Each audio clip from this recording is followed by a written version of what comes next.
రైతుల ఖర్చులు తగ్గించి ఆదాయం పెంచాలన్నదే సీఎం చంద్రబాబు ఉద్దేశ్యమని జిల్లా ఇన్ఛార్జి మంత్రి కొలుసు పార్థసారథి అన్నారు. ఈస్ట్ బాపట్ల రైతు సేవా కేంద్రంలో వ్యవసాయ శాఖ నిర్వహించిన అన్నదాత సుఖీభవ పీఎం కిసాన్ పథకం రైతులకు 2వ విడత నిధులు పంపిణీ జరిగింది. ఈ కార్యక్రమంలో కలెక్టర్ వి వినోద్ కుమార్, ఎమ్మెల్యే నరేంద్ర వర్మ, మంత్రి కొలుసు పార్థసారథి పాల్గొన్నారు. రైతులు ఎరువుల వాడకం తగ్గించి ప్రకృతి వ్యవసాయం చేసి ఆదాయం పెంచుకోవాలని మంత్రి సూచించారు. 90% రాయితీతో బిందు సేద్య పరికరాలను రైతులకు అందిస్తామని ఎమ్మెల్యే నరేంద్ర వర్మ చెప్పారు. ఏ రాష్ట్రంలో లేని విధంగా వరి ధాన్యం కొనుగోలు చేసిన 24 గంటల్లోనే రైతు ఖాతాల్లో డబ్బు జమ చేస్తున్నామని ఆయన చెప్పారు.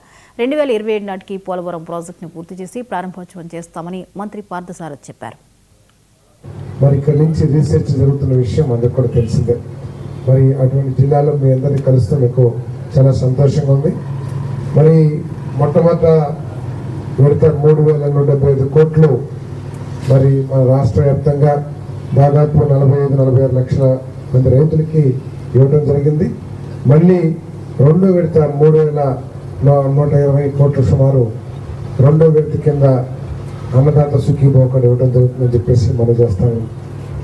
ఏదైతే ఎన్నికల్లో చెప్పామో అనేక ఆర్థిక సమస్యలున్నా కూడా ఆ సమస్యలు అడ్డం పెట్టుకొని తప్పించుకోవడానికి ప్రయత్నం చేయకోకుండా ఆ సమస్యల్ని భరిస్తూ ఆ సమస్యలు అధిగమిస్తానికి ప్రయత్నం చేస్తూ ఏదైతే ఎన్నికల్లో సూపర్ 6 ద్వారా ఈ రాష్ట్ర ప్రజలకి హామీ ఇచ్చామో అవన్నీ కూడా అమలు చేస్తున్నాం. దాంట్లో భాగంగానే ఈరోజు 2వ విడత కూడా ఇచ్చామని చెప్పేసి మేము కేసీఆర్కి అమలు చేస్తాం.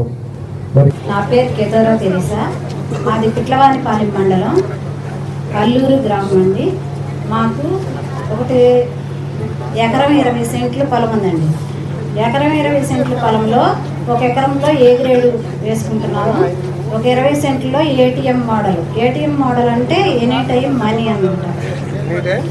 Money sir, any time money sir. ఆ విధంగా వేసుకుంటున్నాను. ఇలా పలు రకాల పంటలు వేసుకోవడం వల్ల ఈ 5 లేయర్ మోడల్లో వేస్తున్నాం సార్. 5 layer model. తూర్పుగోదావరి జిల్లా రాజమండ్రిలో నిడదవోలు మాజీ ఎమ్మెల్యే శ్రీనివాస్ నాయుడు